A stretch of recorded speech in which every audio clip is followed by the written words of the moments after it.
ناظرین، یہ وہ پتھر ہے کہ جس پر نواسۂ رسول امام حسین رضی اللہ تعالی عنہ کا مبارک خون آج بھی موجود ہے۔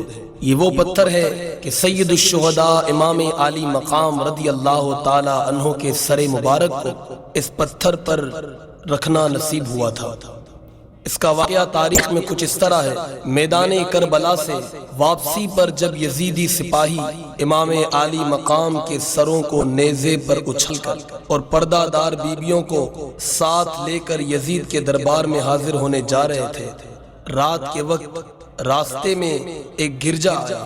اس گرجے کے پادری نے جب گریہ و زاری کی آوازیں سنی تو سپاہیوں سے پوچھا کہ کیا معاملہ ہے۔ جب اہل بیت اطہار کی درد بری کہانی اسے سنائی گئی، وہ عیسائی ضرور تھا مگر دل میں نبی پاک علیہ الصلوۃ والسلام کی اور آل رسول کی محبت رکھتا تھا۔ اس نے سپاہیوں سے گزارش کی کہ ایک قافلے والوں، تم بڑی دور سے آ رہے ہو سکتا ہے کہ تھکن ہو گئی ہو، ایک رات اگر میرے گھر میں آرام کر لو اور یہ امام عالی مقام کا سر ایک رات کے لیے میرے حوالے کر دو تو اپنی ساری عمر کی کمائی تمہارے حوالے کر دوں گا، تمہیں انعام میں دے دوں گا۔ ان یزیدیوں نے سوچا کہ یزید کی طرف سے کوئی انعام ملے یا نہ ملے، اگر یہاں سے اشرفیاں ملتی ہیں تو کیا برا ہے۔ مال و دولت کی لالچ میں انہوں نے امام عالی مقام کا سر اس پادری کے حوالے کر دیا۔ وہ پادری ساری رات امام عالی مقام کے سر مبارک کو اس پتھر پر رکھ کر زیارت کرتا رہا۔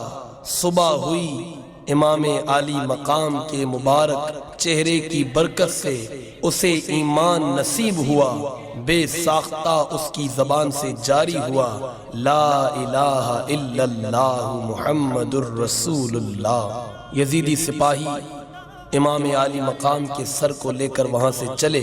وہ جو اشرفیاں انہیں ملی تھیں، جب گھر پہنچے اور منزل پر پہنچ کر انہوں نے اشرفیوں سے فائدہ لینا چاہا تو کیا دیکھتے ہیں وہ ساری تھیلی اشرفیوں والی مٹی اور کنکر بن چکی ہے۔ الامان والحفیظ۔ ناظرین کرام، یہ ظالموں کا انجام ہے، اور یہ وہ پتھر ہے کہ جس پر امام عالی مقام کا مبارک سر مبارک رکھا گیا تھا۔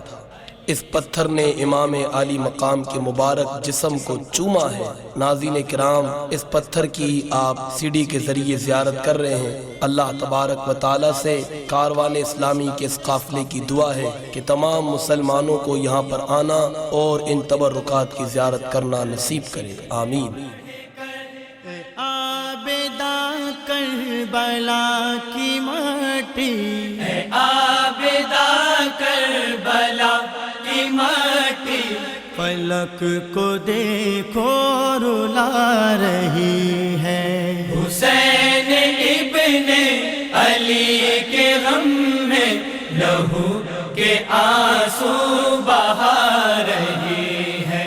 صبا جو آئی ہے کربلا سے ہزاروں صدمے اٹھا رہی ہے، حسین ابن علی کے غم میں لہو کے آنسو بہا رہی۔ قسمت میں میری چین سے جینا لکھ دے،